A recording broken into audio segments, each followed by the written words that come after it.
Have you ever noticed how some people flinch when you ask about their birthday plans?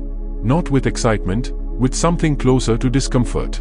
They'll wave it off with a casual, "Oh, I don't really do anything for my birthday," or "It's just another day, honestly." And you can see it in their eyes, they mean it. They genuinely seem unbothered by the one day of the year that's supposed to be theirs. But here's something strange about that response. In a culture that treats birthdays like mandatory celebrations, like annual audits of your social worth, choosing to treat your birthday as ordinary isn't neutral. It's radical. It's a quiet rebellion against an expectation so deeply embedded that most people never question it. So what's really happening in the mind of someone who lets their birthday pass like any Tuesday in March? The surface story. You probably know someone like this. Maybe you are someone like this. When your birthday approaches, you feel nothing. Or worse, you feel a low-grade dread you can't quite name. Friends ask about plans, and you genuinely don't have any. Not because you are being modest or playing hard to get. You just don't see the point. "It's just the day I was born," you might say. "Why does that deserve a party?" And on the surface, this sounds mature, evolved, even. Like you've transcended the childish need for cake and candles and attention. You are not one of those people who need external validation. You are self-sufficient, independent, above all that. But here's the thing, the human psyche is never that simple. The childhood blueprint. Let's rewind. Think back to your earliest birthday memories. For most children, birthdays are transcendent.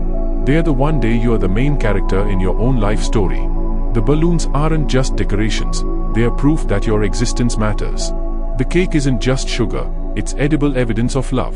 Research in developmental psychology shows that celebration rituals serve a crucial function in childhood. They teach us we are worthy of taking up space. That our presence in the world is worth marking.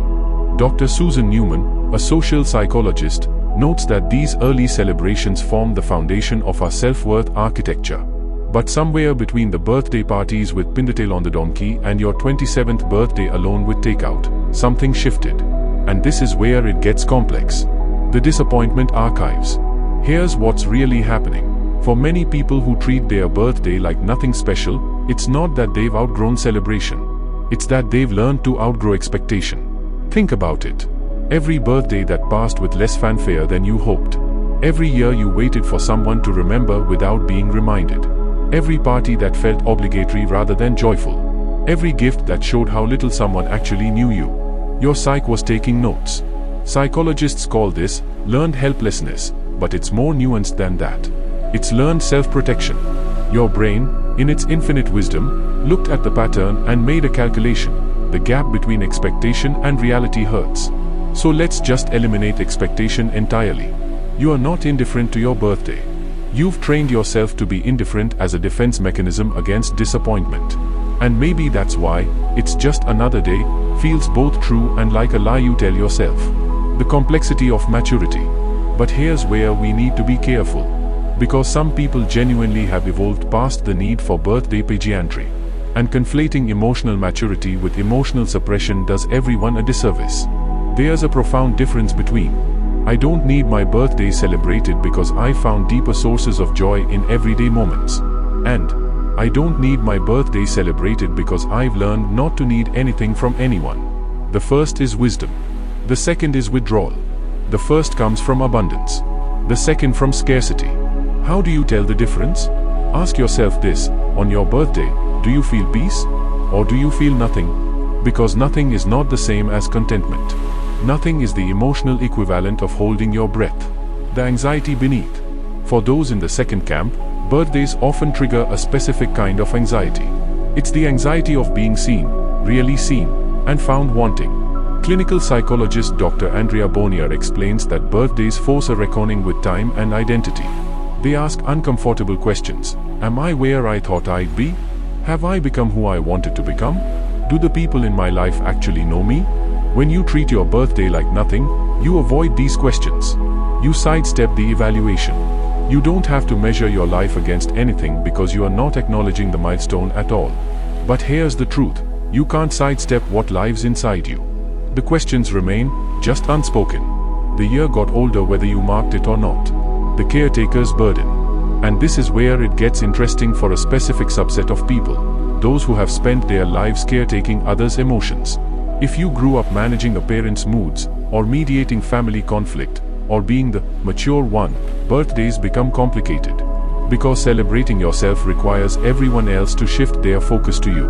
And you learn early that your needs create burden. So you minimize. You make it easy. You don't ask for anything because asking feels like imposing. "Don't worry about my birthday" becomes your gift to others, the gift of not having to think about you. Research on parentification, when children take on adult emotional roles, shows that these patterns don't just disappear in adulthood. They calcify. You become so skilled at not needing that you forget you are allowed to need. And birthdays? Birthdays are the annual reminder of that forgotten permission. The test no one asked for. But here's what's fascinating.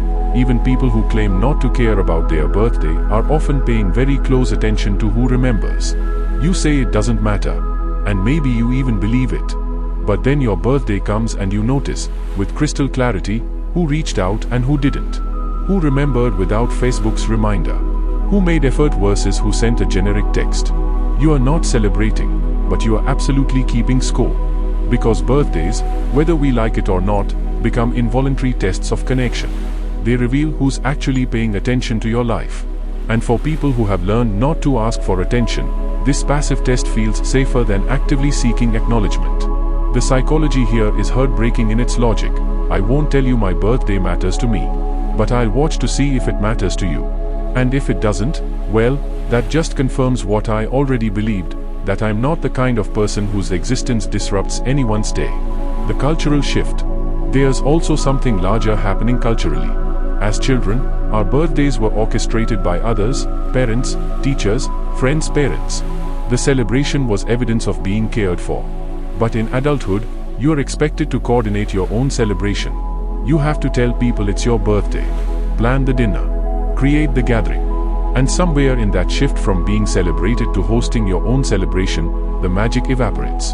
Because here's the uncomfortable truth. What we really want on our birthday isn't a party. It's to be thought of. To be remembered without prompting. To have our existence feel significant enough that it naturally occurs to people to acknowledge it. When you have to remind people, when you have to organize it yourself, it stops feeling like celebration and starts feeling like social maintenance. So you stop doing it.